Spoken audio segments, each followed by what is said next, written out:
नमस्कार students corner या चॅनलवर सर्वांचं हार्दिक स्वागत। बीएड ॲडमिशन संदर्भात प्रॉपर माहिती आपल्या चॅनलवरती दिली जाते। साधारणतः काल संध्याकाळपासून म्हणजेच काल साधारणतः रात्रीपर्यंत ऑनलाईन फॉर्मसाठी मुदत होती। आज सकाळपासून नवीन फॉर्म नोंदणी असेल किंवा तुम्हाला कागदपत्र अनलॉक जर फॉर्म करायचा असेल तर कुठल्याही प्रकारची प्रोसेस यामध्ये होत नाही आहे। अनेक विद्यार्थ्यांचे अजून फॉर्म व्हेरीफाय होणं बाकी आहे आणि अनेक विद्यार्थ्यांनी आपल्याला प्रश्न केलेला आहे की आता मुदत संपलेली आहे, पुन्हा मुदतवाढ होणार का?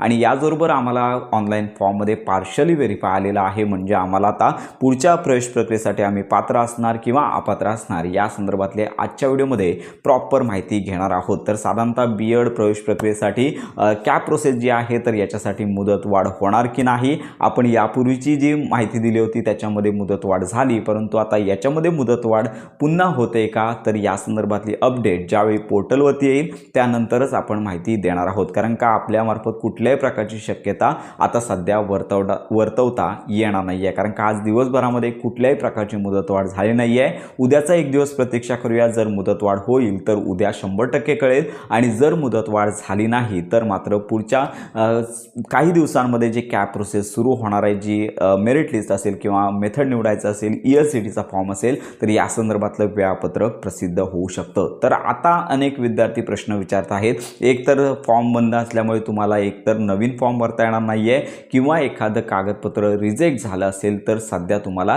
त्याच्यामध्ये कुठल्याही प्रकारचे फॉर्म लॉक आणि अनलॉक सध्या होत नाही। आपण ही माहिती घेतलेली आहे। मग आता आमचा स्टेटस आलेला आहे व्हेरीफाय आणि पार्शली व्हेरीफाय। ज्यांचा व्हेरीफाय आलेला आहे तर त्यांचे सर्वच कागदपत्र प्रॉपर व्हेरीफाय झालेले आहेत, असे सर्वच विद्यार्थी पुढच्या प्रोसेससाठी पात्र असणार आहेत। आणि याबरोबर ज्या विद्यार्थ्यांचं पार्शली व्हेरीफाय आलेलं आहे तर आणि ज्यांनी पुन्हा कागदपत्रे अपलोड केलेली आहेत, मुदत संपण्यापूर्वी अपलोड केलेली आहेत, तर अशा विद्यार्थ्यांना घाबरण्याचं काहीच कारण नाही आहे। किंवा ज्यांनी फॉर्म लॉक केलेला आहे आणि मुदती अगोदरच फॉर्म लॉक केलेला आहे आणि अजून व्हेरीफाय झाले नाही आहे, यांचे देखील फॉर्म पुढील 2 दिवसांमध्ये व्हेरीफाय होतील। त्यांना काहीच घाबरण्याचं कारण नाही आहे आणि ज्यांना पार्शली व्हेरीफाय आलेला आहे त्यांना देखील घाबरण्याचं काहीच कारण नाही आहे। तर पार्शली व्हेरीफाय असणारे विद्यार्थी देखील पुढील कॅप प्रोसेससाठी पात्र राहतात। फक्त त्यांना एवढीच मुदत असते की पार्शली व्हेरीफाय जर तुमचा असेल तर पुढच्या प्रोसेसमध्ये मेरिट लिस्ट असेल किंवा इतर प्रोसेस असेल तर त्यावेळी तुम्हाला कागदपत्र अपलोड करण्याची संधी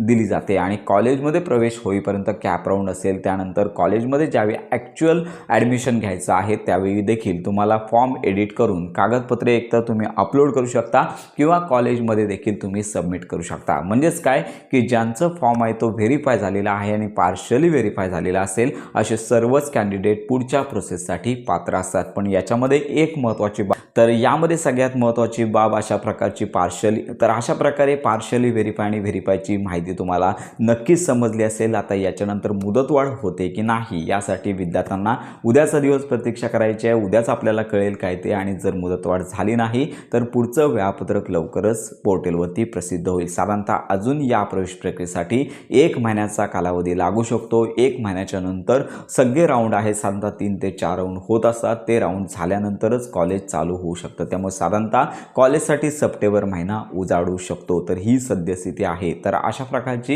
ही महत्त्वाची अपडेट सर्वांपर्यंत नक्की शेअर करा। बीएड कॅप प्रोसेस संदर्भात तुमच्या काही शंका असतील तर आपल्या व्हिडिओच्या कमेंटमध्ये नक्की कळवा। सर्व विद्यार्थ्यांच्या योजना असतील आणि खात्रीशीर अपडेटसाठी आपल्या स्टुडंट्स कॉर्नर या यूट्यूब चॅनलच्या कनेक्टमध्ये राहा।